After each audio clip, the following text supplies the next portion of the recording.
Ajma'in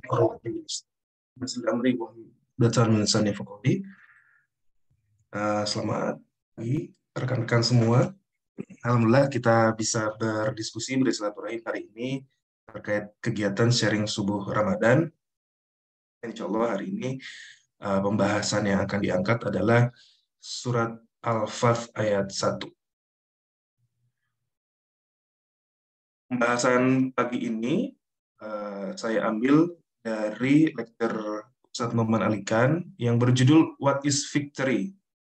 Jadi nanti untuk pembahasan lebih lanjut, rekan-rekan semua bisa mengakses ya video ini kurang lebih 58 menit. Ini membahas tentang surat Al-Fat yang akan bahas ini di ayat pertama. Di dalam pembahasan surat Al-Fat ini, teman pertama kali itu bertanya kepada kita semua di video itu ya. Beliau menanyakan, apa sih kesuksesan itu? Kesuksesan ini kalau ditanya sama siapapun, ya, rata-rata jawabannya sama. Contohnya kayak gini. Gitu. Teman bilang, saya misalnya pakai bis nih, saya pergi jalan-jalan, terus saya melihat ada sebuah rumah yang bagus seperti di gambar sebelah kanan. Kalau saya bertanya kepada anak-anak Muslim di dalam situ, bagaimana pandangan mereka? Mereka pasti akan menjawab, orang yang berada di rumah itu adalah orang sukses. Gitu. Rumahnya megah,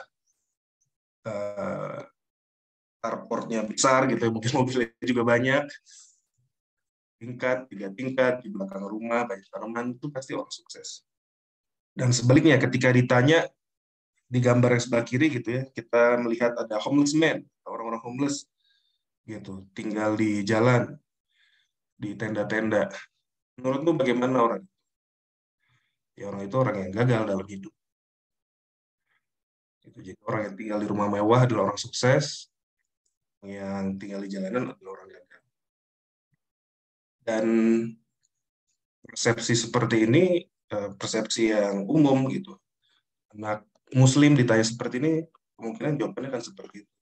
Ditanya ke orang Nasrani, ditanya ke orang Hindu, ditanya orang Buddha, atau ditanya ke orang ateis sekalipun, jawabannya pasti akan sama gitu. Nah, ketika jawabannya akan sama, di sini Ustadz Noman mengatakan, harusnya ketika seseorang itu adalah orang yang beriman, harus memiliki jawaban yang berbeda. Nggak bisa sama dengan orang keumuman, dengan persepsi dan logik keumuman. Dia harus memiliki opini yang berbeda. Oke, contoh, itu yang di sebelah kanan tuh, ada bangunan yang sangat megah, gitu, berupa piramid. Kalau ditanya, apakah orang yang tinggal di situ adalah orang yang sukses? Dijawab sama orang-orang beriman, tentu jawabannya oh, bukan. Gitu. Itu adalah orang Firaun. Firaun bersama bala tentaranya. Dan bala tentaranya ya bukan. Padahal rumahnya megah. Adapun di sebelah kiri, kita tahu kisah Nabi Ibrahim. Ibrahim itu adalah seseorang yang kick out gitu, from his home. Dia keluar, diusir dari tempat tinggalnya, tanpa kutip menjadi gelandangan, gitu. Berjalan di padang gurun, menuju apa Mekah pada saat itu yang bisa dibilang blues gurun, nggak ada apa-apa gitu ya, bersama anaknya. Apakah orang itu adalah orang yang gagal? Orang Muslim, orang beriman akan menjawab tidak. Nabi Ibrahim adalah orang yang sukses. Gitu. Nah, ini kacamata yang hendak dibangun oleh Ustadz Noman di awal lecture, bahwa bagaimana kita melihat sesuatu itu melalui mata Allah. Orang beriman itu melihat segala sesuatu dengan kacamata Allah. Kacamata materialistik mengatakan orang yang tinggal di bangunan-bangunan tinggi itu adalah orang yang sukses. Tapi bagi orang beriman, belum tentu. Sebaliknya, orang yang tinggal di gelandangan itu adalah orang yang gagal. Bagi orang beriman, belum tentu. Gitu. Karena apa? ketika seseorang melihat segala halnya dengan kacamata Allah, dia akan melihat dunia ini dengan cara yang berbeda, dan dia akan memiliki rasa ketenangan dengan rasa yang berbeda. Ini yang menjadi prolog di dalam membahas surat pertama di surat Al-Fat. Inna fatahna laka mubina. Sungguhnya kami telah memberikan kepadamu kemenangan yang nyata. Kemenangan yang nyata ini adalah suatu pertanyaan ya. Memang kemenangan yang nyata itu di dalam kacamata Allah itu bagaimana? Dan kita umumnya itu memiliki cara pandang kemenangan itu sesuatu yang berada di puncak kesuksesan gitu ya, yang memang terlihat secara nyata, terlihat secara mata kita, secara material. Kalau berbicara pasukan tentara, berarti menang itu adalah ketika pasukan kita jauh lebih banyak, ketika di akhir pertempuran kita yang memenangkan.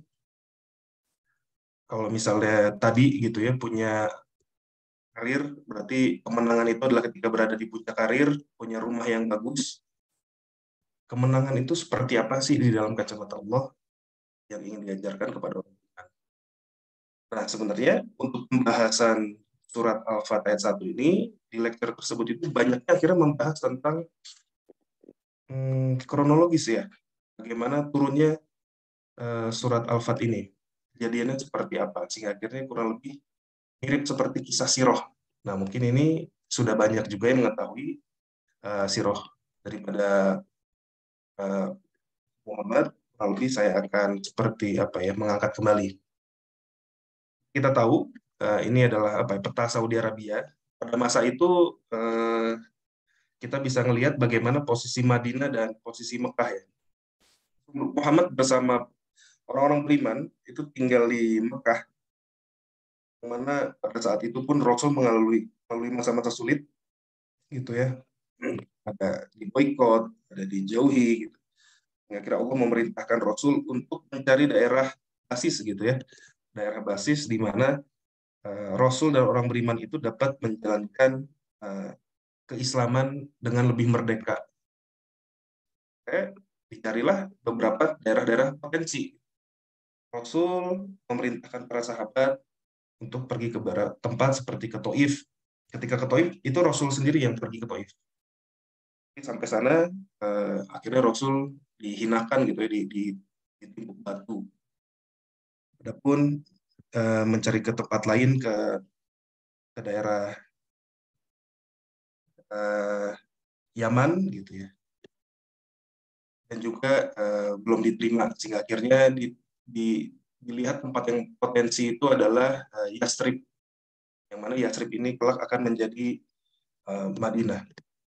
Dan selama proses perpindahan-pindahan ini juga itu hal yang mudah gitu. Sebagai contoh, ada salah satu sahabat Rasul yang sangat terkenal, yaitu Utsman.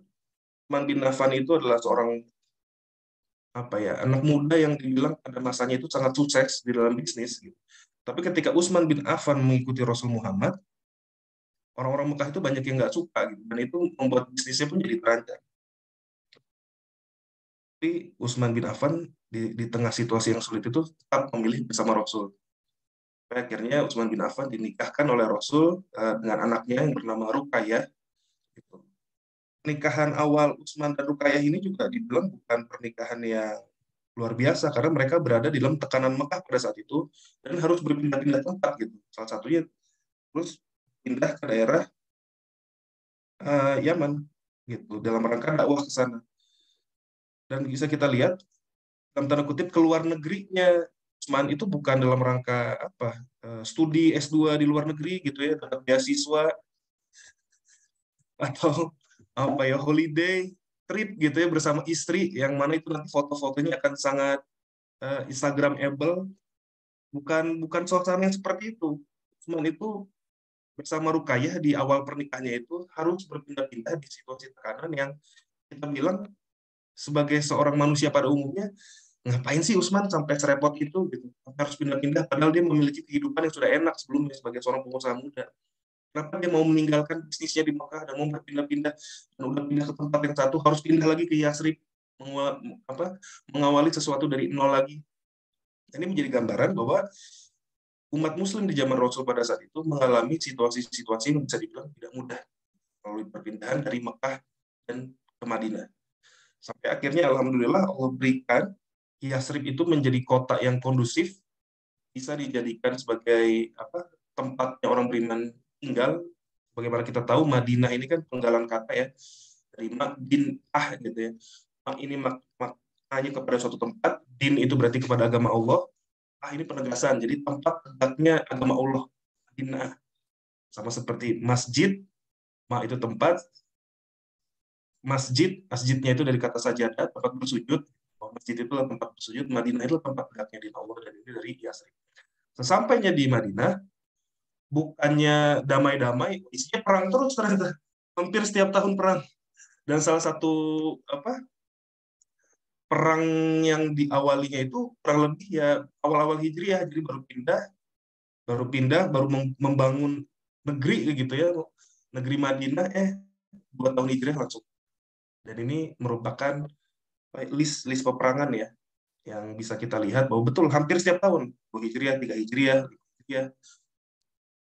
Dan yang saya kotakan kuning ini adalah perang-perang yang terjadi di bulan Ramadan.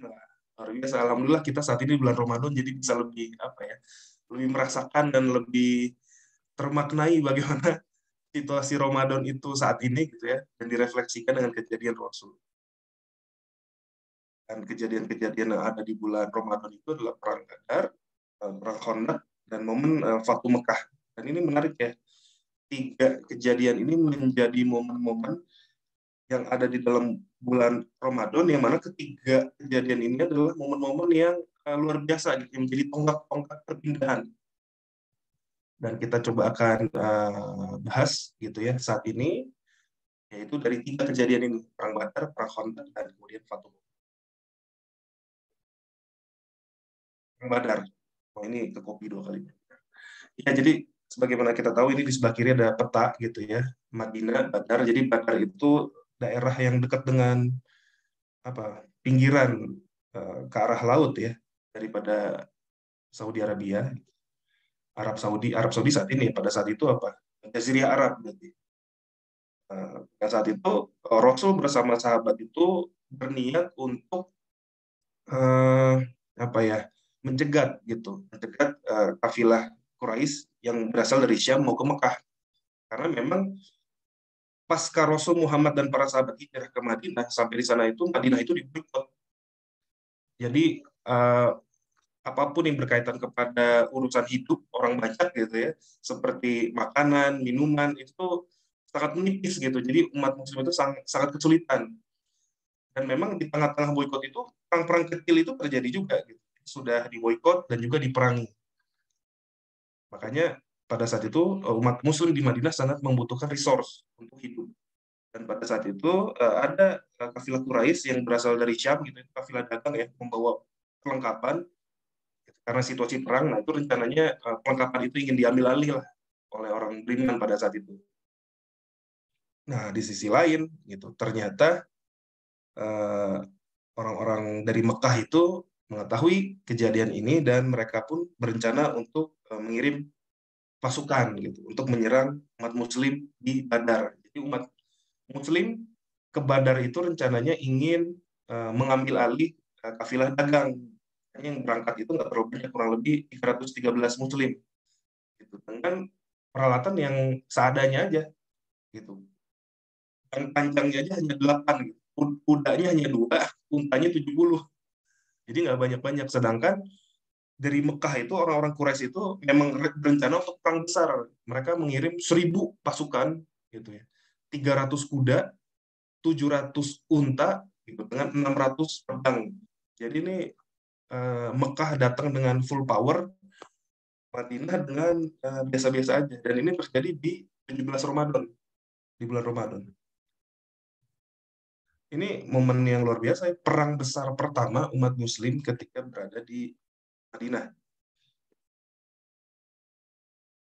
Bayangin suasananya hiruk pikuknya luar biasa. Jadi umat Muslim datang ke sana, yang divisualkan adalah kafilah dagang, nggak tahu berhadapan dengan 1.000 pasukan. Dan di sini Rasul pun memanjatkan doa yang sangat luar biasa ya. Oh gitu. doanya seperti dalam tanda kutip sedikit memaksa. Apabila kita kalah di dalam peperangan ini, gitu, Rasul berdoa, oh, kita akan habis umat Muslim. Jadi Rasul itu betul minta ditolong.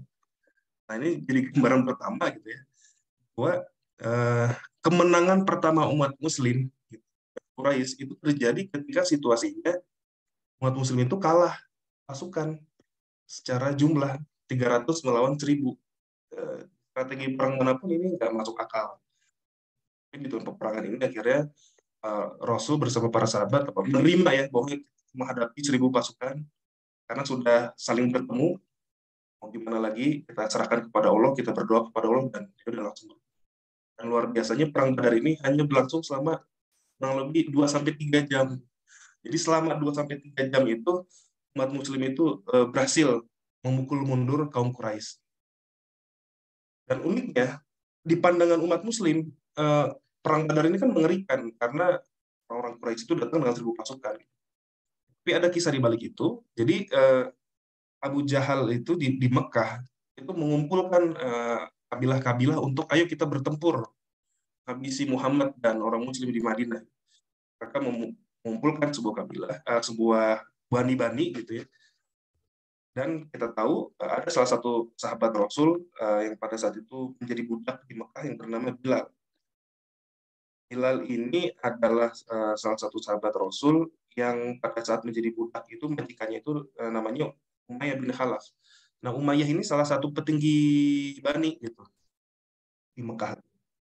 Umayyah bin Khalaf adalah salah satu petinggi Bani.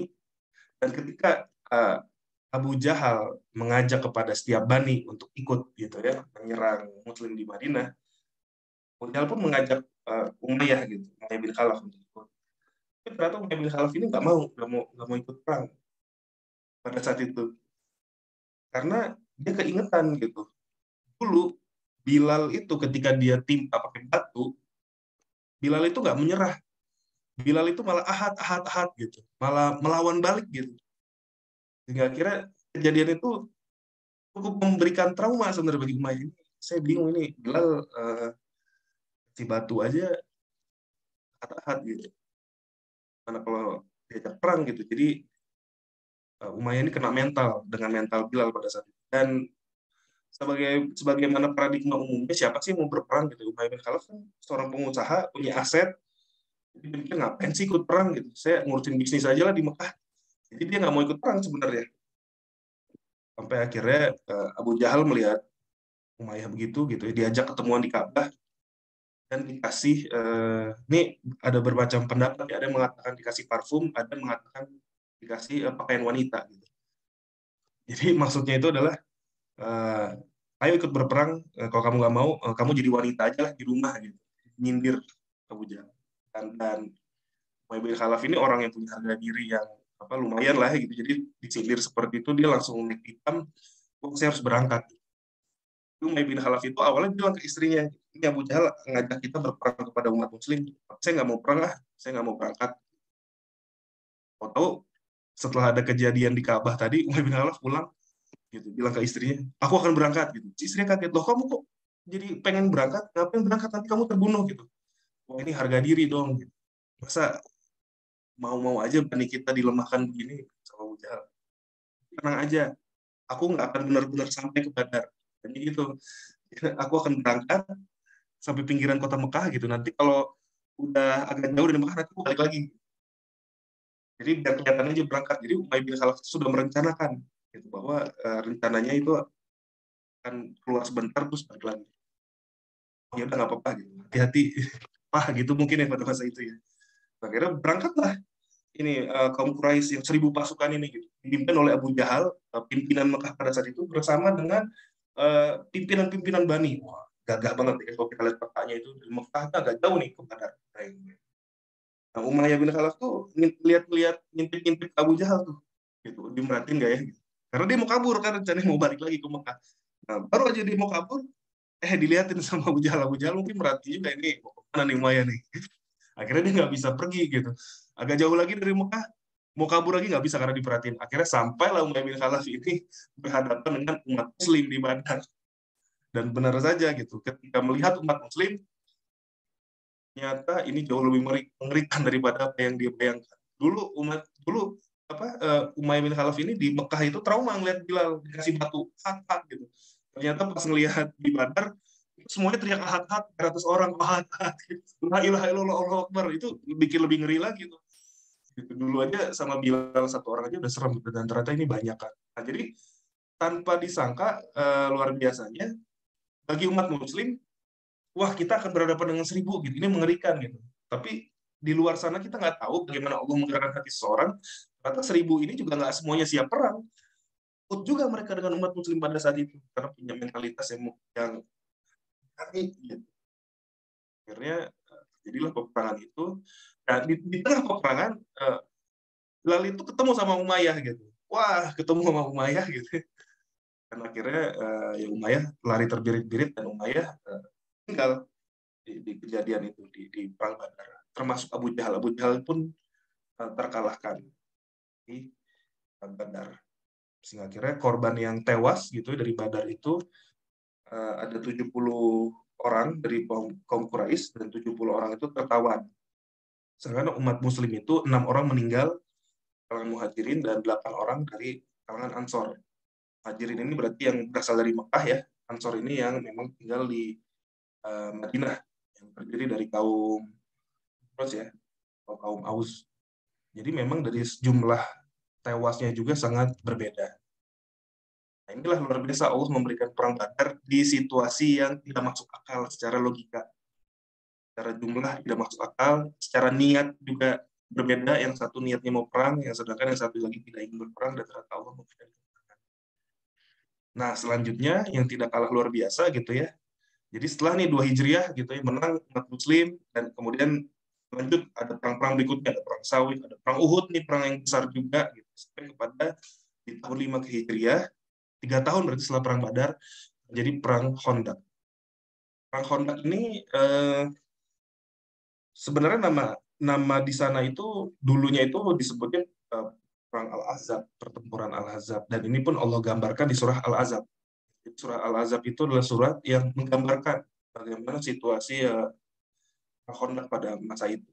Kenapa disebut Al-Ahzab? Jadi umat Quraisy nih gitu ya, dengan kekalahan di perang Badar, dengan kekalahan di perang berikutnya itu merasa ini umat muslim ini nggak main-main.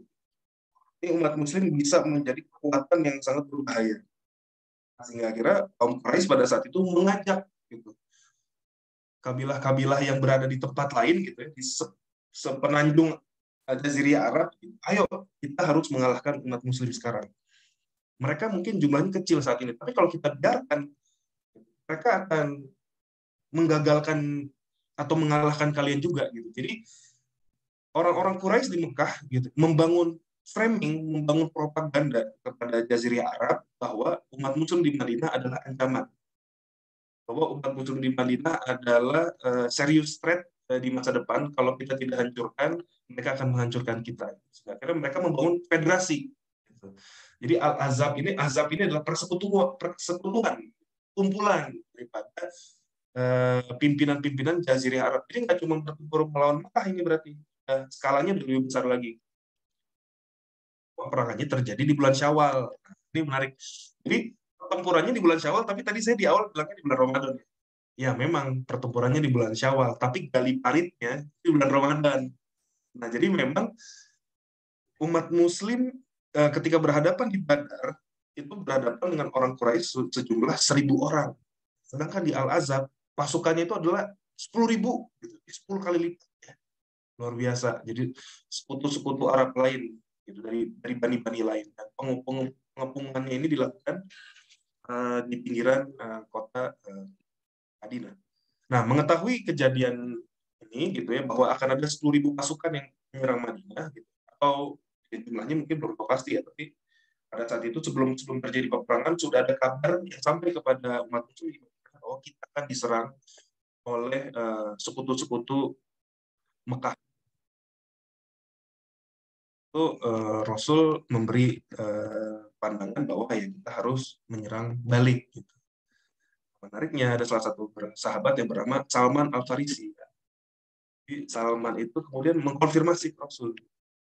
ide melawan mereka ini apakah berasal dari perintah Allah secara langsung gitu, atau kita bisa punya pandangan lain. Pada saat itu bisa saja sahabat itu melakukan konfirmasi, tapi dengan mental taat gitu. Ini ya apapun yang dilakukan, apa yang diperintahkan oleh Rasul ya mereka taat, tapi ini mereka mengkonfirmasi dulu, termasuk Salman. Waktu itu menanyakan memang bagaimana ide dari Salman. Nah, Salman memberikan masukan. Kayaknya kalau kita melawan secara langsung 10.000 pasukan, nah, kayaknya ini sulit. Bagaimana kalau kita membuat mereka tidak masuk ke Madinah gitu, dengan cara menggali parit. Parit ini dari bahasa Persia itu yang bernama Khandaq gitu. Jadi inilah strateginya Salman Al-Farisi. Maksud sangat luar biasa. Ya, daripada kita berperang, lebih baik kita buat mereka tidak bisa menyerang kita. Dan digalilah parit gitu. Dengan apa ya? Dengan apa lebarnya itu ya kurang lebih di 5,5 gitu. Kedalamannya 3,2 meter dan panjangnya itu melintang di pinggiran kota Madinah itu 3-4 kilo. Dan penggalian ini dilakukan selama bulan Ramadan. Saya mau berimajinasi pada saat itu ketika di bulan Ramadan situasinya lagi harus berpuasa gitu ya, dan teriknya padang pasir seperti apa, ternyata mereka memilih untuk mengikuti perintah dari Rasul ya, saran dari Salman itu menggali gitu.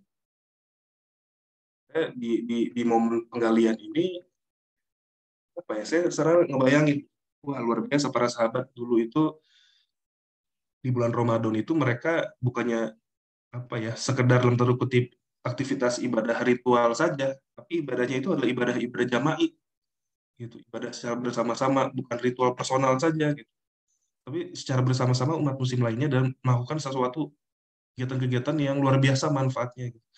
Di perang Badar itu dilakukan di bulan Ramadan gitu. Di tengah padang pasir mereka harus bertempur pakai pakaian-pakaian berat gitu ya, luar biasa. Begitu juga di perang Khandaq ini gitu. Selama berminggu-minggu gitu para sahabat menggali gitu. Bahkan perutnya itu sampai diganjel pakai batu gitu kan, dalam rangka menahan rasa lapar ya, jadi biar perutnya itu seperti senantiasa terisi gitu. Dan tanpa disadari ternyata ketika Rasul sedang menggali batunya dua, ternyata Rasul ganjelannya dua gitu. Jadi pengorbanan yang terjadi sangat luar biasa di tengah-tengah bulan Ramadan gitu. Ya akhirnya alhamdulillah selama 27 hari ini Madinah itu dikepung oleh 10.000 pasukan, tapi ya tidak bisa masuk. Karena kuda itu ketika loncat, dia nggak bisa lebih dari 5 meter ini, dan ketika jatuh, dia nggak bisa naik lagi. Gitu. Akhirnya Federasi Arab gitu yang sudah dikumpulkan oleh orang-orang Quraisy kecewa juga ya gitu. Kita diajak untuk memerangi umat Muslim, sampai di Madinah ternyata umat Muslim nggak bisa diserang. Gitu. Nah di sini tuh udah mulai nih orang Quraisy mulai dapat frame yang nggak bagus lah. Gitu. Jadi mereka itu mengeluarkan biaya yang luar biasa gitu untuk perang gitu. Jadi nyiapin pasukan, nyiapin kuda, nyiapin tenaga, nyiapin senjata gitu. Yang mana ini adalah ajakan orang-orang Quraisy. Sampai pinggiran Madinah nggak bisa diserang. Akhirnya mereka balik lagi dengan kondisi kecewa. Ya, mereka akhirnya kembali lagi dengan kondisi kecewa. Nah, selesai dari momen Hudaybiyah ini kan alhamdulillah gitu ya, masih bisa bertahan dengan tidak ada penyerangan yang luar biasa gitu. Lepas dari situ kurang lebih 6 bulan sampai 7 bulan dari kejadian itu, Rasul itu mendapatkan mimpi bahwa umat Muslim akan masuk ke kota Mekah tanpa peperangan. Jadi bisa masuk secara damai berarti ya, tanpa perang, dan mereka bisa masuk dengan aman. Rasul mendapatkan mimpi itu. Dan setelah Rasul mendapatkan mimpi itu, jadi kita tahu bahwa apa yang dimimpikan oleh Rasul adalah petunjuk dari Allah, berarti inilah kebenaran. Itu menceritakan para sahabat gitu, bahwa kita akan memasuki kota Mekah secara bersama-sama melaksanakan ibadah umroh. Nah, kalau kita pikir dari mana logikanya gitu? Sebelum sebelum mimpi itu, orang-orang Mekah itu ingin ngebunuh umat Muslim gitu. Jadi mereka bersatu padu, satu jazirah Arab itu pengen ngebunuh umat Muslim. Dan sekarang Rasul mendapatkan mimpi, kita akan memasuki kota Mekah tanpa peperangan. Jadi ya ini balik lagi ke pembahasan yang awal. Kalau nggak pakai kacamata Allah, sulit. Secara logika ini nggak masuk akal.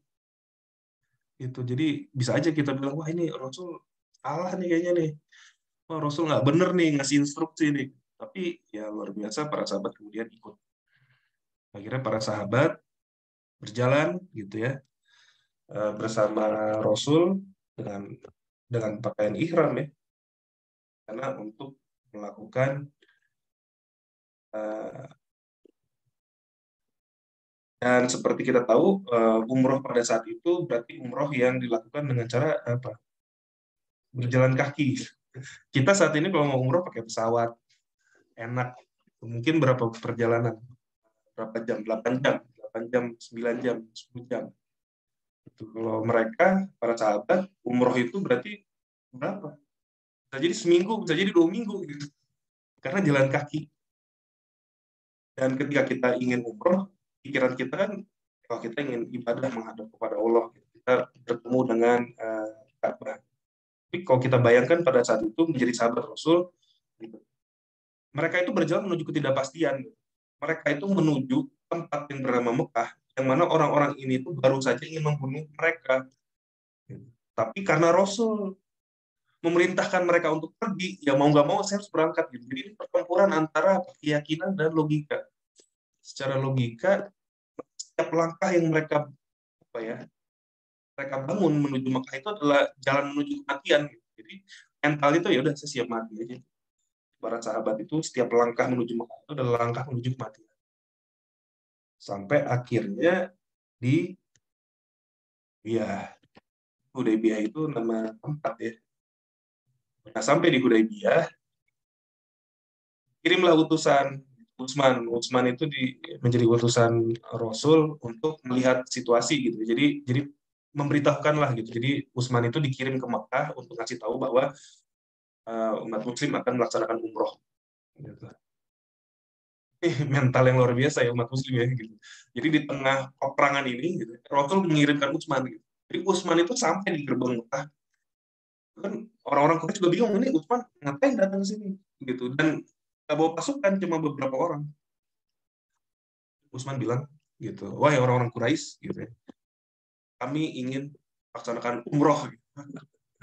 Jadi kalau di lecture-nya itu Ustaz Noman bilang gitu ya, apa yang dilakukan Utsman ini sebenarnya seperti dalam spitting on enemy face gitu. Jadi kayak ngeludahin musuh gitu. Jadi ini menunjukkan mental yang luar biasa bagi umat Muslim di hadapan musuh. Musuh itu jadi kehabisan akal nih, umat Muslim ngapain sih gitu. Kita baru aja mau ngebunuh mereka 6 bulan yang lalu, sekarang mereka mau datang ke sini tanpa bawa senjata. Nah, ini yang luar biasa karena ketika umroh itu kita nggak bawa shotgun, gitu. Kata Noman kita nggak bawa shotgun, kita nggak bawa pedang, kita nggak bawa senjata-senjata yang digunakan untuk membunuh. Jadi ketika umroh ini mereka itu nggak bawa apa-apa gitu.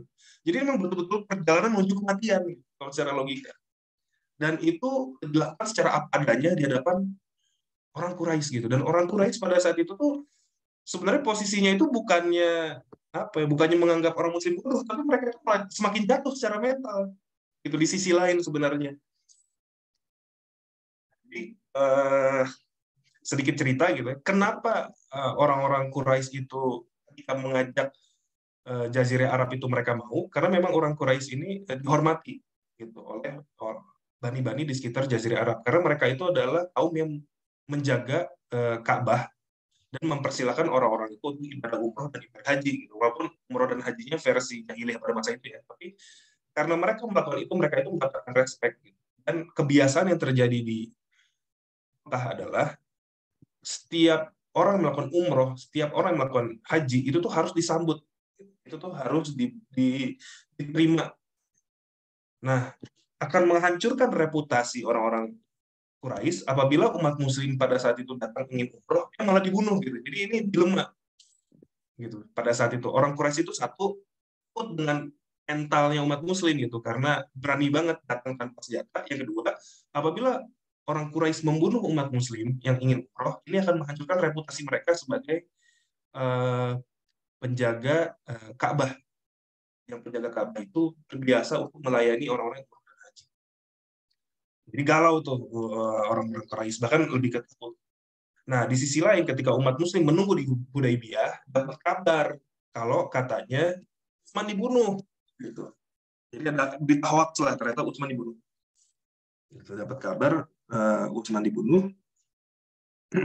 Nah, dapat kabar itu Rasul marah. Gitu. Rasul marah. Kan mereka itu kan pakai baju umroh kan, pakai baju ihram, siap umroh. Nah, Rasul marah dan Rasul mengajak untuk umat Muslim pada saat itu berjanji setia. Gitu. Umat Muslim, Rasul mengajak sahabat, ayo kita perangi orang Quraisy saat ini, gitu, sebagai bentuk perlawanan karena mereka telah membunuh Utsman. Dan ini disebut apa ya? Ada yang para ulama mati ini adalah momen Baitur Ridwan, perjanjian para mujahid ya, yang mana Rasul itu mengajak untuk apapun yang saya perintahkan kalian harus taat, gitu ya. Kalian harus terima gitu, karena memang ini adalah momen mereka lagi nggak siap-siap perang sebenarnya. Jadi dengan peralatan yang seadanya, tapi kita harus perang. Berarti kalian harus betul-betul taat kepada saya. Apapun situasi yang terjadi nanti akan perang, kalian harus betul-betul taat sepenuhnya dengan apa yang menjadi perintah Rasul. Itu kata-kata Rasul. Dan itu luar biasa. Jadi para sahabat pada saat itu, kita mau umrah nih, tapi kayaknya kita kan mau dibunuh ya. Ayo udahlah, terima. Nah, sekarang Rasul ngajak perang. Oke, udah siap perang gitu ya. Jadi campur aduk perasaannya gitu. Jadi udah tahu dapat kabar Utsman dibunuh itu juga sedih gitu ya. Sangat mengecewakan, tapi ternyata kita harus perang. Oke lah, siap lah gitu ya. Dengan kondisi yang campur aduk. Nah, ketika umat Muslim mau siap-siap datang, di sisi lain orang Quraisy itu nyamperin ya gitu dengan membawa Utsman gitu. Jadi apa ya? Mereka ingin tahu lah gitu. Tadi ketika Utsman udah datang, wah bahwa ada umat Muslim mau datang gitu, akhirnya disamperin. Dan ternyata ketika Rasul bersama para sahabat hendak bergegas dari Hudaybiyah, gitu ya, ternyata mereka berhadapan dengan orang Quraisy dan di situ terlihat Utsman masih hidup. Ini juga jadi perasaan yang makin campur aduk gitu.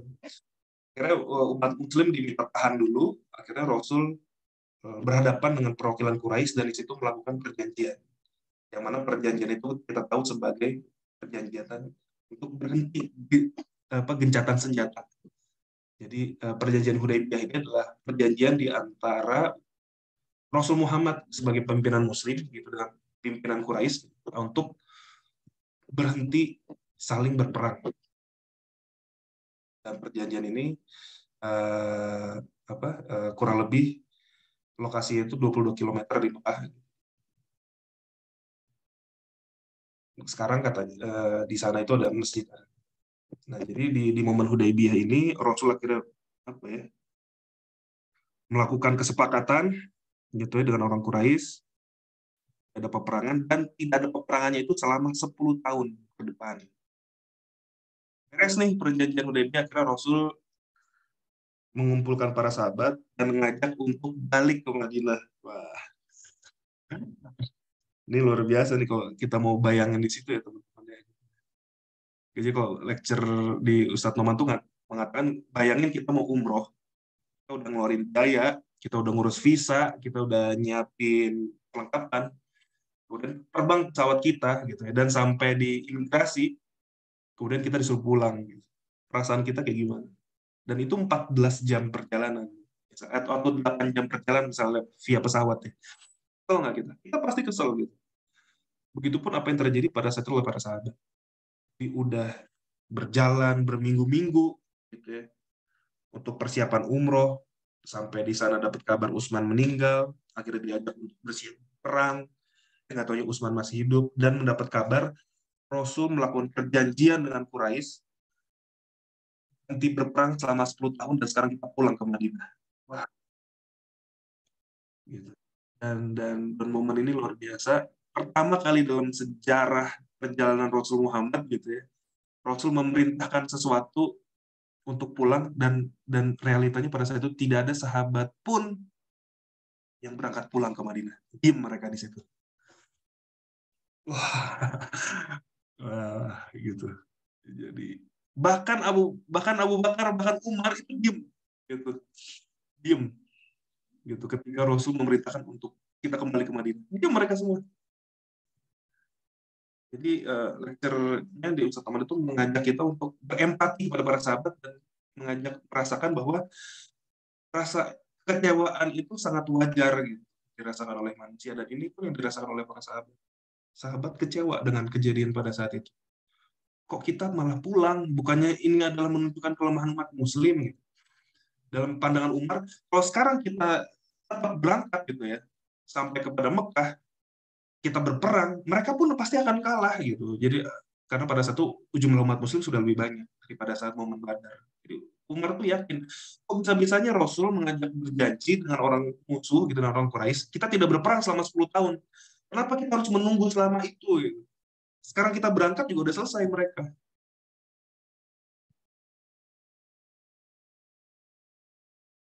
Nah, jadi Umar bin Khattab itu sampai menanyakan kepada Rasul, bukankah apa yang kita yakini adalah Islam itu sesuatu yang benar dan orang Quraisy itu batil? Benar kata Rasul.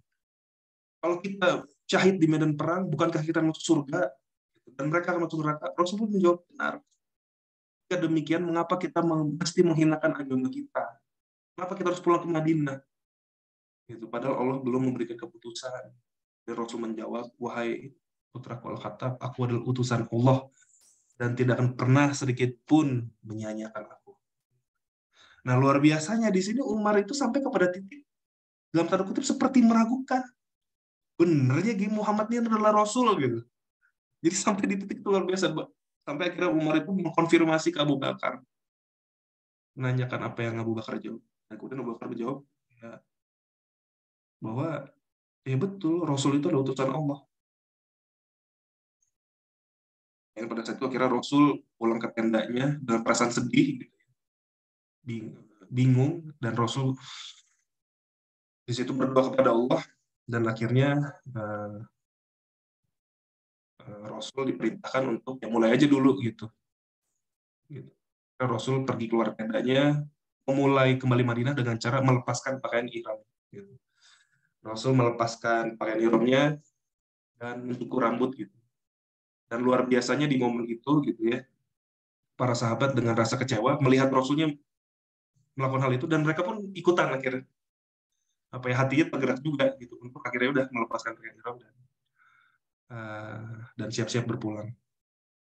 Gitu. Jadi di momen itu menjadi ujian yang luar biasa bagi sahabat karena baru aja diajak janji setia ya. Ketika tadi mau diajak perang, pokoknya kalian harus menurut apapun yang saya perintahkan sampai ketiga momen ini. Para sahabat melepaskan pakaian ihramnya, siap-siap pulang ke Madinah, dan di momen inilah turun surat Al-Fat ayat 1. Wah, luar biasa. Inna fatahna laka fatahum. Di ayat apa daripada surat Al-Fat ayat 1 ini turun ketika para sahabat itu sedang merasa kecewa di perjanjian Hudaybiyah. Momen mereka hendak balik ke Madinah, ayat ini turun. Di momen ini apa ya, para Umar itu mengkonfirmasi gitu, wah ayat ini turun gitu, apa ini artinya gitu, artinya kita akan menang sebentar lagi gitu. Bahkan Rasul itu dengan air mata gitu ya, para sahabat, ini adalah ayat yang jauh lebih aku cintai gitu ya katanya gitu, daripada matahari menyinari bumi. Dalam riwayat mengatakan Rasul seperti itu, bahwa perjuangan kita selama ini gitu di Mekah, berperang di Madinah, dan kita dikecewakan hari ini, Allah telah memberikan janji kepada kita bahwa Allah akan memberikan kemenangan yang nyata di momen ini. Itu suasana haru yang luar biasa. Di rasa kecewa itu para sahabat dihadapkan bahwa kemenangan itu datang sebentar lagi. Dan luar biasa, kita di dalam momen perjanjian Hudaybiyah ini, orang Quraisy sendiri yang menggagalkan. Jadi di dalam perjanjian ini mengatakan bahwa tidak boleh ada peperangan selama 10 tahun, tidak boleh ada saling membunuh selama 10 tahun. Apabila ada pihak yang melanggar perjanjian itu, ya maka mereka harus merah lah gitu. Ternyata 2 tahun gitu ya dari momen Hudaybiyah, Quraisy itu melakukan pelanggaran. Gitu. Jadi orang Quraisy itu membunuh salah satu kabilah umat Muslim ya. Dan akhirnya umat Muslim pada saat itu melakukan long march, gitu ya, melakukan long march. Oh ya, sebelum kepada long march dulu saya ngasih gambaran bahwa Hudaybiyah itu dalam masa dakwah secara gencar gitu. Jadi ketika para sahabat balik ke Mekah, dakwah itu sangat gencar ketika Hudaybiyah karena tidak ada peperangan. Oke, nggak ada peperangan, akhirnya kita bebas berdakwah. Rasul mengirimkan surat kepada pimpinan-pimpinan kerajaan yang lain mengajak bergabung pada Islam, dan memang betul akhirnya jumlah umat Islam itu meningkat gitu drastis ketika momen Hudaybiyah ini, karena dakwah itu jadi gencar gitu. Akhirnya tadi umat orang Quraisy melanggar, dan umat Muslim yang sudah banyak akhirnya ketika 2 tahun pasca dari Hudaybiyah umat Muslim sudah naik 10 kali lipat menjadi 10.000 umat Muslim long march dari Madinah menuju Ka'bah, menjawab daripada janji Allah yang turun di Hudaybiyah bahwa kemenangan itu akan dekat. Allah telah memberikan kemenangan yang nyata. Gitu. Sampailah di Ka'bah, akhirnya Bilal naik ke atas, kemudian azan pertama kalinya di kota yang menunjukkan bahwa Islam telah. Ya, itu mungkin yang bisa saya bagikan hari ini di dalam kisah Asbabun Nuzul ya, dari turunnya surat Al-Fat ayat 1. Allah telah memberikan kemenangan yang nyata di situasi yang nggak masuk akal secara logika, sehingga kira seperti apa yang Ustadz Maman katakan, bagaimana kita bisa melihat sesuatu itu dengan kacamata Allah, termasuk di dalam urusan kesuksesan dan dalam urusan kemenangan, supaya kita bisa mengerti apa itu arti. Terima kasih, sekian dari saya. Assalamualaikum warahmatullahi wabarakatuh. Waalaikumsalam warahmatullahi wabarakatuh. Masya Allah. Terima kasih banyak Mas Riki atas cerita diskusi yang luar biasa tentang Al-Fat ayat 1 ini. Dari sini coba saya mau bacakan tanggapan juga nih dari Mbak Tanti. Masya Allah, kisah ini sangat menginspirasi bagi kami untuk tidak patah semangat dalam melaksanakan jihad masa kini. Jihad kami adalah menghadapi ketidakpedulian orang-orang terhadap kerusakan lingkungan hidup yang sudah dalam keadaan gawat darurat. Umat Muslim lupa pada tugasnya sebagai khalifah di dunia ini, sebagai pemelihara bumi dan segala isinya. Celaan dan olok-olok yang kami terima belum ada apa-apanya dibandingkan dengan zaman Rasulullah dulu. Ya, Masya Allah ya, kalau memang bicara tentang keimanan itu rasa-rasanya memang sangat jauh ya. Umat Muslim hari ini dengan umat Muslim saat zaman Rasulullah. Belum ada apa-apanya, mungkin itu benar, ungkapan yang benar. Tapi memang saya juga jadi ingat gitu ya. Ada sebuah nasihat, kalau nggak salah, saya lupa dari siapa, tapi sesadar-sadarnya kita untuk tidak membandingkan keimanan kita sama keimanan zaman dulu. Kita harus mensyukuri keimanan kita hari ini, kehidupan kita hari ini dengan melakukan aktivitas sebaik-baiknya. Karena ketika kita berharap bisa hidup di zaman Rasulullah, boleh jadi kita nggak akan sekuat itu gitu. Boleh jadi Allah tidak membuat kita berada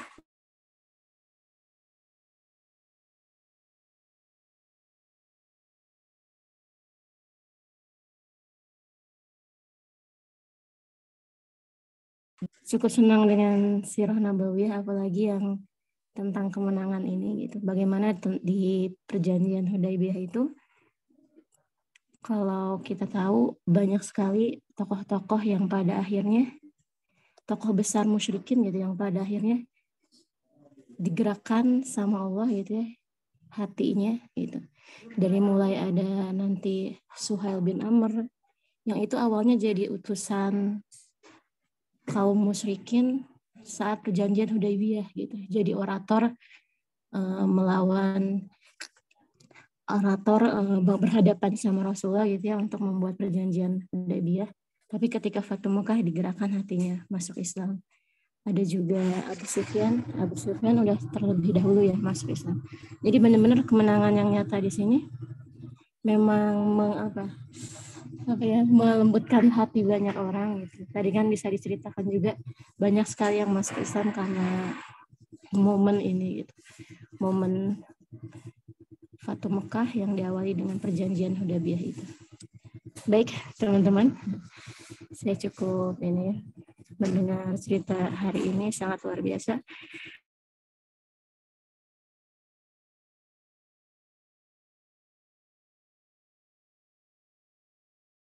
Boleh banget ya, silahkan raise hand, silahkan open mic. Kita ini saja, kita terbuka saja.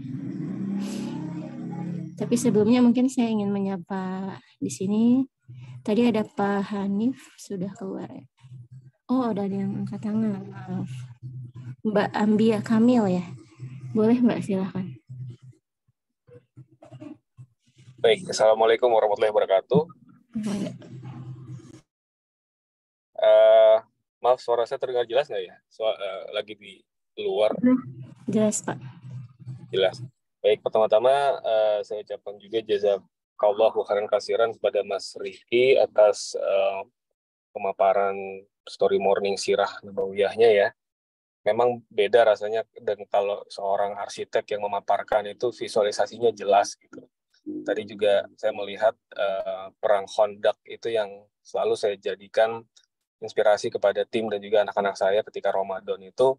Kita nggak ada alasan sebenarnya untuk malas gitu. Pada zaman Nabi Muhammad SAW, bulan Ramadan itu dipakai untuk menggali parit gitu ya, bukan hanya parit, bukan sembarang parit di tanah merah biasa, tapi parit di tanah berbatuan. Ini Masya Allah sekali terlihat tadi. Saya sebenarnya agak lupa itu berapa ukurannya, cuma nanti bisa di-share kali ya Mas Riki paparannya, dan saya berharap dari tim Story Morning Ramadan pemaparan pagi ini bisa di-upload di YouTube, karena menurut saya sangat bagus sekali, dan saya tuh suka ngumpulin kajian-kajian di YouTube yang bisa visualisasi sirah nabawiyahnya bagus untuk saya jelasin ke anak-anak gitu, karena ikhtiar kami untuk menghadirkan glorify gitu ya, glorify kemenangan zaman dulu ke anak-anak zaman sekarang itu kalau nggak pakai visualisasi yang bagus, menurut saya kurang gitu. Karena apa?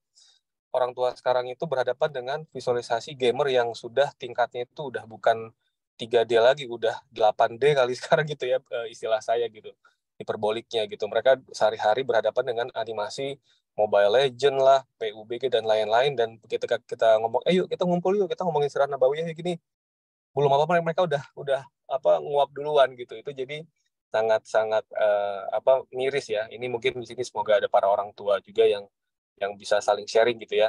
Dan akhirnya waktu itu dari story morning juga saya lupa waktu itu Ustadz siapa ya yang pernah bilang bahwa cara baik untuk menyampaikan sirah itu kepada anak ya sebenarnya sih jangan nunjukin video YouTube, tapi juga orang tua, ayah ibunya mendampingi, jadi kayak semacam narator di sampingnya. Nah ini harapan saya mungkin rekaman ini bisa di share. Kalau nggak salah, maaf Mas Riki arsitek ITB ya?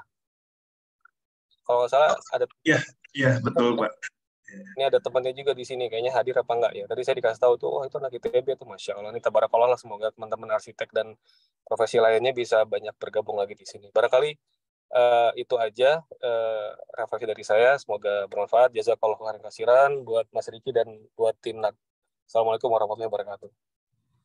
Waalaikumsalam warahmatullahi wabarakatuh. Terima kasih banyak tanggapannya Pak Ambia. Insya Allah, alhamdulillah sudah diupload ya, yang dulu-dulu juga, dan ini juga insya Allah akan diupload. Jadi dari story morning awal 3 tahun lalu itu sudah berkala diupload di YouTube NAK Indonesia. Ada di tulisan di flyer itu di bagian bawah judulnya ya. Insya Allah selalu diupload dari sharing subuh juga story morning. Kalau story morning kan setelah Ramadan nih, insya Allah setiap hari Minggu, tapi hanya sepekan sekali.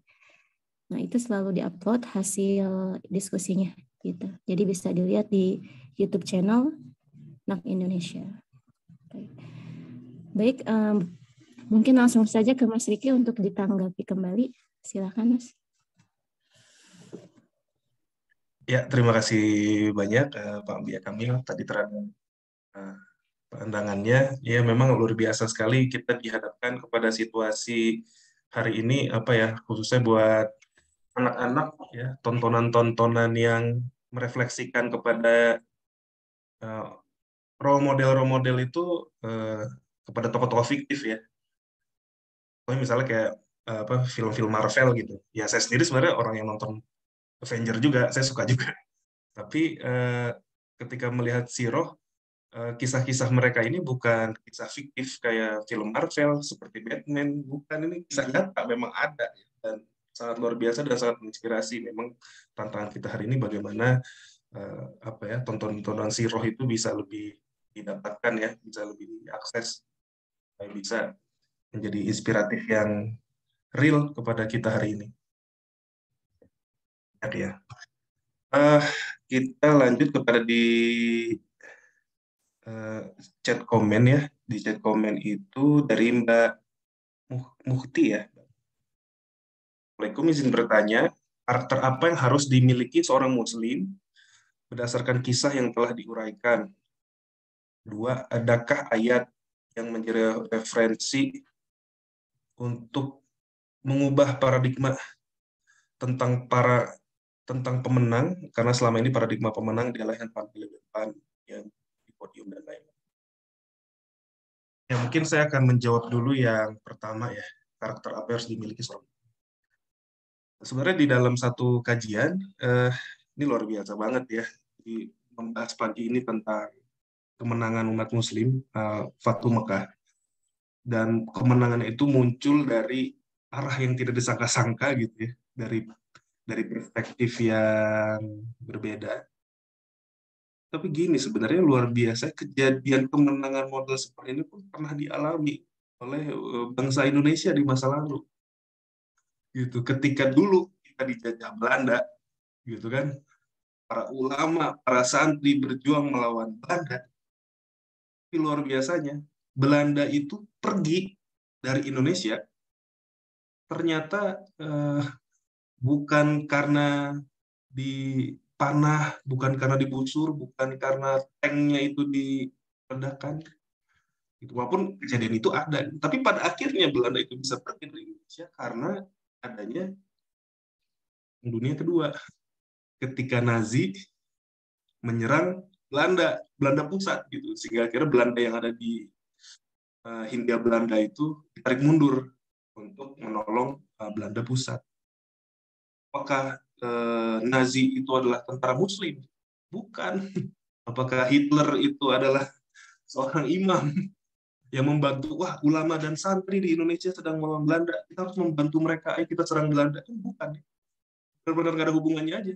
Tapi dengan ada kejadian itu, yang dilakukan oleh ulama santri, Allah berikan pertolongan dan ditarik mundur perjuangan Belanda. Datang tentara Jepang. Tentara Jepang datang, umat Muslim tetap berjuang. Dan luar biasanya, tentara Jepang kembali mundur dari Indonesia karena adanya bom Hiroshima Nagasaki yang dilemparkan oleh Amerika. Apakah Amerika itu adalah membantu kaum muslimin, membantu rakyat Indonesia? Kan enggak ada hubungannya. Ini karena perang di antara mereka aja. Gitu. Karena adanya bom itu, tentara Jepang jadi mundur dari Indonesia itu sampai kepada merdeka. Luar biasa, sesuatu yang dicita-citakan sejak lama. Mulai dari perang Cut Nyak-Dien, mulai dari perang Pangeran Diponegoro, mulai perang dari yang sebelum-sebelumnya, Imam Bonjol, sampai kepada merdeka di tahun 45, dari arah yang tidak disangka-sangka. Dan kisah ini pun saya saya dengar mirip juga seperti kejadian tahun 1453 di Konstantinopel, ketika Muhammad Al-Fatih berhasil menaklukkan Konstantinopel. Itu kondisinya memang Konstantinopel itu sedang tidak baik-baik saja hubungannya dengan kerajaan Romawi di Eropa Barat. Jadi pada saat Muhammad Al-Fatih menyerang, sekutu-sekutunya itu nggak betul-betul mau bantuin. Karena pada saat itu Eropa Barat itu sedang menjalin hubungan ekonomi dengan Muhammad Al-Fatih. Jadi kadang-kadang kemenangan itu terjadi bukan karena apa ya, bukan karena sepenuhnya ikhtiar kita gitu, tapi karena ada faktor-faktor X di luar kendali kita yang memang akhirnya Allah menakdirkan kemenangan itu datang gitu. Kejadian itu terjadi dari arah yang tidak sangka-sangka. Sehingga akhirnya mental apa atau pandangan karakter seperti apa yang harus dimiliki seorang muslim, yang pertama adalah tidak bersuuzon dengan Allah ya.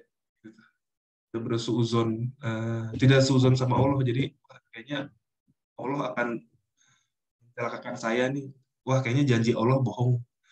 Kalau yang saya tangkap momennya itu sih gitu. Jadi kenapa ulama santri itu tetap berjuang walaupun dengan kelengkapan yang seadanya, gitu, bambu runcing ya, karena mereka yakin dengan janji Allah, Allah akan menolong orang-orang beriman. Kalau di surat ya di Al-Quran itu in tansurullah ya serukum gitu, orang-orang yang menolong agama Allah akan Allah teguh. Nah itu yang mereka yakini dan mereka tidak seuzon. Masuk ketika Hudaybiyah, ya mereka juga tidak seuzon kepada ketetapan Rasul ya, walaupun ya awalnya kecewa, tapi ketika diajak balik mereka mau. Kan bisa-bisa aja pada saat itu mereka udahlah Rasul kita salah nih kayaknya, ayo kita serang Mekah saat ini juga. Kan sebenarnya hal itu bisa-bisa saja gitu. Tapi mereka memilih untuk taat. Ini nama taat. Kalau karakter tidak seuzon kepada Allah dan mau tunduk, mau melemahkan apa ya, melemahkan prasangkanya, mau melemahkan nafsunya, tunduk kepada tetapan Allah. Saya suka bilang istilahnya itu bagaimana logika dan perasaan itu mau tunduk terhadap ketetapan Allah atau takdir Allah gitu. Dan itu emang lumayan sih, nggak mudah. Tapi saya pikir itu karakter yang jadi karakter yang tidak suzon dan taat, tetap berikhtiar. Allah juga pengen melihat ikhtiar kita. Tangan. Kadang-kadang tuh saya suka ngerasa ini ketika kita suzon tuh jadi suka berputus asa, kayaknya nggak mungkin nih gitu. Jadi kalau dilihat refleksi ke zaman penjajahan tuh, nggak mungkin lah berperang melawan Belanda. Orang dia senjata canggih, kayaknya sia-sialah upaya kita. Nah, umat muslim tuh ketika dia yakin dengan janji Allah, ya dia akan terus berikhtiar. Ikhtiar ini sama seperti ikhtiar yang dilakukan oleh apa? Di riwayat itu ada yang mengatakan cicak, ada yang mengatakan semut ya. Jadi ketika Nabi Ibrahim itu lagi dibakar, ada cicak atau semut itu yang nyiramin air ke Nabi Ibrahim. Nah, terus ada burung itu yang apa ya, yang ngebully lah gitu. Ngapain kamu madamin air? Orang yang kamu bawa itu airnya sangat sedikit dan tidak akan pernah bisa memadamkan apinya yang membakar Nabi Ibrahim. Terus si semut atau cicak itu menjawab, ya saya tahu memang si air ini tidak akan betul-betul bisa memadamkan api gitu. Yang penting dari saya itu adalah Allah melihat saya berada di sisi mana, gitu. Saya berpihak kepada siapa. Ini luar biasa juga sih menjadi pengingat bahwa ya saya pikir ketika para pejuang terdahulu terus mau melawan Belanda, ya karena bagi mereka itu penting Allah itu melihat kita itu berada di sisi siapa. Dan disitulah orang-orang yang akan diberi kemenangan atau ditolong oleh Allah. Jadi apapun situasi tidak seuzon, tunduk taat pada ayat Allah, dan berikutnya adalah ya ikhtiar apapun semaksimal mungkin bisanya gitu, untuk Allah itu menilai kita berada di pihak. Oke. Nomor 2, adakah ayat yang untuk menjadi referensi ya? Di salah satu ayat itu dikatakan, dan sesungguhnya kami mempergilirkan kemenangan dan kekalahan supaya engkau mengambil pelajaran. Nah, ini mungkin ada yang bisa bantu. Saya lagi ingat-ingat ya, ini ayat Quran mana, kemenangan kekalahan itu dipergilirkan. Jadi, sebentar, saya sambil ingat dulu ya, nanti saya bisa angkat.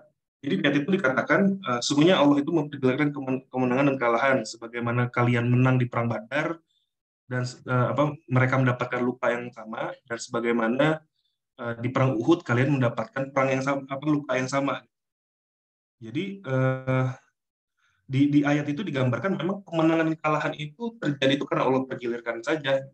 Itu memang Allah berikan, bukan sepenuhnya yang kemenangan itu lebih mulia, karena sesungguhnya menang dan kalah itu karena Allah pergilirkan. Nah, adanya menang dan kalah itu ada 3 hal di ayat itu. Satu, supaya kamu itu mengambil pelajaran, gitu. Yang kedua, supaya Allah mengetahui kamu itu berada di pihak yang mana, di pihak yang benar atau salah di dalam mengusung kemenangan. Dan yang terakhir, supaya Allah melihat mana yang betul-betul berjihad di antaramu. Karena kadang-kadang kalau kita lagi menang, posisinya mau perang mau apa kan pede ya. Kayak kita misalnya melihat peristiwa di zaman Rasul, kayaknya kalau jadi pihak Quraisy dari awal tuh enak karena mereka dominan. Kayaknya nggak enak menjadi pihaknya Muslim karena mereka kecil. Berperang atas nama Muslim itu sangat merugikan. Nah, tapi di ayat itu dikatakan menang dan kalah itu hanya Allah pergilirkan supaya satu, kita mengambil pelajaran dari kekalahan sebelumnya atau dari kemenangan sebelumnya. Yang kedua, supaya Allah mengetahui kamu berada di pihak yang mana di dalam mengusung kemenangan kekalahan. Dan yang ketiga, supaya kamu itu bisa kesempatan, supaya Allah itu bisa melihat kamu itu berjihad, supaya ada momen bersungguh-sungguh. Nah, saya pikir ayat itu bisa, nanti mungkin saya bisa share ya, ayat berapa, saya agak lupa ayatnya. Satu, yang kedua, adapun di ayat yang lain dikatakan bahwa janganlah kamu merasa ketika harta itu sedang dilapangkan itu berarti kamu sedang hebat lah gitu. Padahal lapangnya rezeki seseorang dan sempitnya rezeki seseorang itu ya karena Allah yang menghendaki. Nah, saya pikir dua ayat ini bisa jadi gambaran bahwa baik menang, baik kalah, baik lapang rezeki maupun sedang sempit rezeki, ya semuanya atas izin Allah gitu. Tidak sepenuhnya atas ikhtiar kita sendiri. Itu mungkin yang saya inginkan.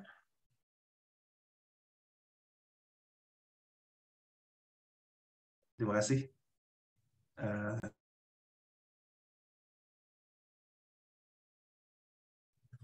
Ya, alhamdulillah, terima kasih banyak diskusinya Pak Ambia tadi dan Mbak Mukti. Nah, di sini juga ada tanggapan. Oh ya, tadi dari Mbak Siti belum disempat di ini ya. Terima kasih juga betapa luar biasa bagaimana perjuangan umat Islam pertama kali bersama Rasulullah dalam memenangkan Ka'bah sebagai senter tempat ibadah umat muslim sepanjang masa. Oke. Dari Pak Ambia juga ya. Semangat buat para pejuang lingkungan hidup di komunitas SNAK. Oh ya. Ini tentang bagaimana kita saling menguatkan peran sebagai khalifah di muka bumi. Karena mungkin memang saat ini yang bisa kita lakukan sebagai umat muslim adalah sebaik-baik muslim, sebaik-baik khalifah. Baik teman-teman, kalau teman-teman juga punya pendapat masih boleh ya untuk diskusi. Saya lihat di sini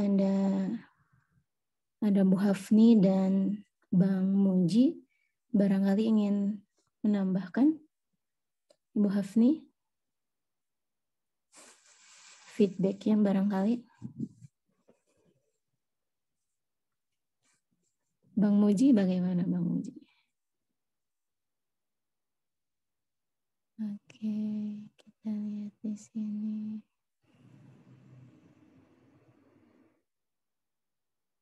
Ya, atau Mbak Siti? Mbak Siti mau menanggapi Mbak Siti?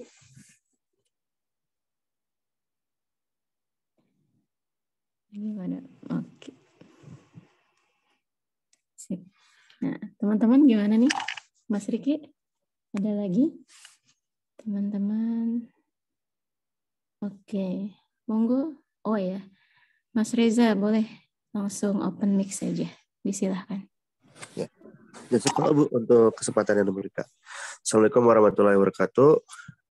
Ini mungkin ada beberapa mungkin salah satu temuan ya dari sharing Bro Riki tadi ketika menyampaikan terkait dengan perjanjian Hudaybiyah itu salah satu bagi saya pribadi sih suatu temuan sih ya dengan apa yang disampaikan oleh Bro Riki tadi. Jadi ketika berbicara kita mengetahui bahwa perjanjian Hudaybiyah itu adalah sesuatu perjanjian yang mungkin kalau misalkan kita lihat isi perjanjian tersebut sebenarnya itu kan merugikan ya kalau dari sisi isi perjanjian.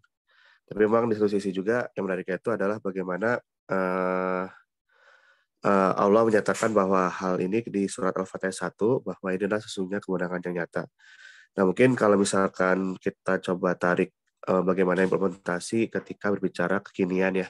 Kan mungkin sebagaimana kita ketahui bahwa saat ini ya kita bisa bilang ketika berbicara umat Islam seluruh dunia, ya dengan dengan kondisi orang-orang Barat dan orang-orang non-Muslim dan lainnya itu mereka bisa lebih unggul daripada kita. Nah, mungkin ingin mencoba melihat dari kondisi Allah berikan kondisi yang tidak ideal atau mungkin bisa dibilang dari isi perjanjian merugikan waktu itu perjanjian Hudaybiyah, dan kemudian itu disebut kemenangan nyata. Nah, kemudian kalau misalkan dikacakan dengan kondisi saat ini umat Islam yang saat ini belum unggul ya gitu, kalau misalkan dari sisi seluruh dunia gitu kita bisa melihatnya gitu.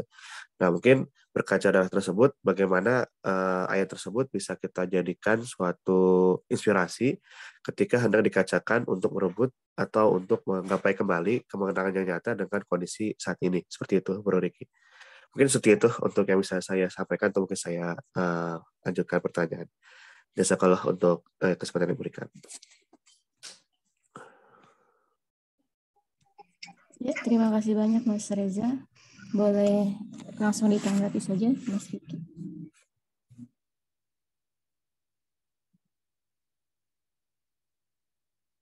Ya, terima kasih ya Kang Reza tadi, Mas Reza ya di dalam tanggapannya. Ya memang kalau kita berkata kepada umat Muslim saat ini ya luar biasa sekali ya secara positioning. Kalau dibilang siapa yang jadi peradabannya maju, siapa yang teknologinya maju, siapa yang senantiasa menjaga kebersihan, ya yang disebut itu bukan peradaban Muslim. Nah, apakah peradaban Muslim hari ini bisa mendapatkan kejayaan di masa lalu gitu, kemuliaan di masa lalu? Saya pikir apa yang dikatakan Mas Reza ini apa yang menjadi refleksi yang luar biasa ya, bahwa kondisi saat ini, kondisi yang tidak ideal saat ini gitu, umat Muslim sering masih masalah konflik internal gitu ya, apalagi kalau kita lihat di daerah Jazirah Arab, berbagai negara-negara di sana pun konfliknya di antara kalangan umat Muslim masih besar, di negara kita sendiri pun antar golongan umat Muslim pun masih banyak perbedaan gitu ya. Karena kan perbedaan itu hal yang menjadi fitrah ya. Di surat Al-Hujurat ayat 13 pun Allah katakan bahwa aku menciptakan kalian bersuku-suku, berbangsa-bangsa. Kan berbeda ya, tapi tujuannya untuk saling mengenal. Yang menjadi masalah itu kan ketika perbedaan ini mengerucut kepada permusuhan, apalagi di kalangan umat Muslim sendiri. Mas Reza mengingatkan bahwa ya Hudaybiyah, janji atas kemenangan yang nyata pun Allah turunkan di situasi yang tidak masuk akal. Yaitu adalah momen ketika Hudaybiyah gitu. Kita malah diajak berjanji selama 10 tahun tidak ada perang. Padahal pada saat itu kalaupun kita masuk ke Mekah, umat Muslim bisa dominan. Tapi berarti di sini kita tidak berputus asa atas janji dan rahmat Allah gitu ya. Bahwa akan ada kemenangan bagi umat Muslim, akan ada persatuan bagi umat Muslim. Yang penting itu bagaimana terus berikhtiar ya, yang saya tangkap, berikhtiar dalam kebaikan. Dalam kebaikan berarti senantiasa menjalankan keislaman secara baik dan mungkin terus mengusung persaudaraan. Memang ketika momen Hudaybiyah sendiri juga untuk sampai 2 tahun menuju Futuh Mekah, umat Muslim dan para sahabat pada saat itu bukan akhirnya jadi uring-uringan di Madinah gitu ya. Aduh, gimana sih ini Rasul Muhammad gitu kok malah nyuruh pulang kita Madinah gitu. Akhirnya uring-uringan di Madinah, gagal move on gitu kan. Galau gitu dengan situasi yang tidak jelas pada saat itu gitu. Tapi ketika ada perjanjian itu, para sahabat itu justru memanfaatkan momen itu untuk dakwah gencar-gencaran gitu kalau saya lihat. Jadi momen Hudaybiyah itu dimanfaatkan oleh para sahabat untuk gencar berdakwah ke daerah-daerah lain gitu, yang akhirnya lonjakan umat Muslim itu meningkat selama Hudaybiyah. Saya pikir tanpa adanya dakwah pasca Hudaybiyah tidak akan ada long march 10.000 umat Muslim ke Futuh Mekah itu. Nah, jadinya ketika Allah memberikan kejadian yang tidak masuk akal, tapi Allah menjanjikan kebenaran, ya saya ambil pelajaran juga bagaimana kita terus berikhtiar, dan ikhtiarnya umat muslim pada saat itu adalah dakwah gitu. Kan uring-uringan di Madinah galau karena disuruh pulang gitu. Nah, mudah-mudahan begitu pun dengan situasi hari ini kita terus berikhtiar sebaik mungkin gitu ya, sampai kemudian Allah memberikan kemenangan kepada umat muslim generasi.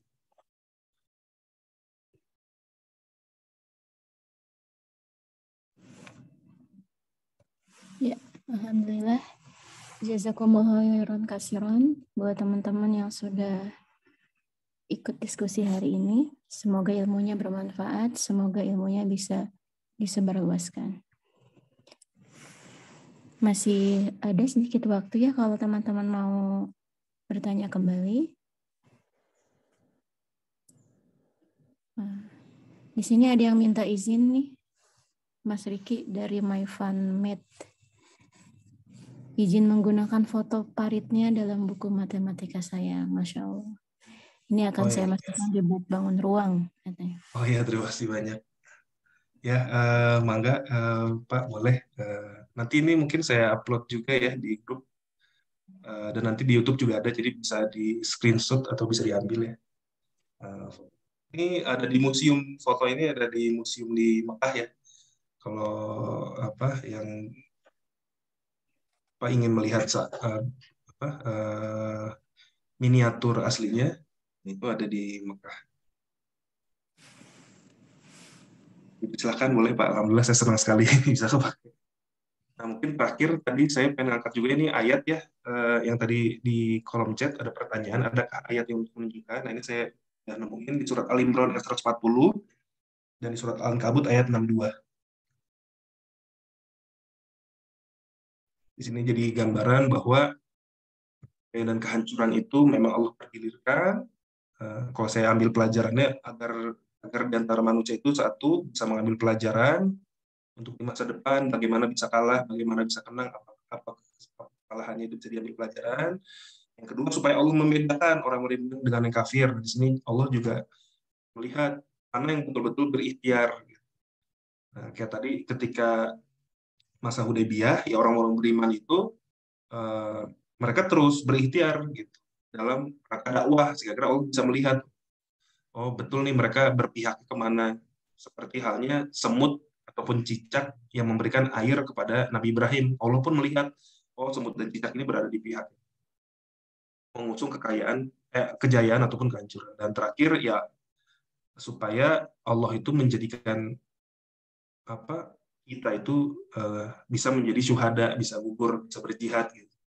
Artinya dengan adanya terus memperjuangkan jadi bisa ada kebahagiaan syahid juga gitu. Jadi syahid itu tidak hanya milik orang-orang terdahulu, tapi apabila umat muslim hari ini yang istiqomah di dalam keislaman gitu ya, mengusung kemenangan, ya ketika dia meninggal di jalan itu akan ada syahidnya juga.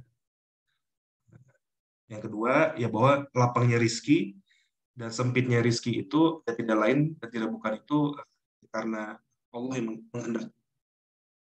Nah, tidak menutup kemungkinan pandangan umum masyarakat pasti akan sesuai kepada apa yang materialistiknya gitu ya. Yang terlihat sukses itu adalah yang muncul gitu. Memang pandangan ini menurut saya hanya bagi orang-orang beriman. Orang-orang beriman lah yang hanya melihat piramid itu tidak sehebat itu gitu. Tidak sehebat itu bukan dalam konteks konstruksi ya gitu. Karena secara konstruksi itu hebat banget.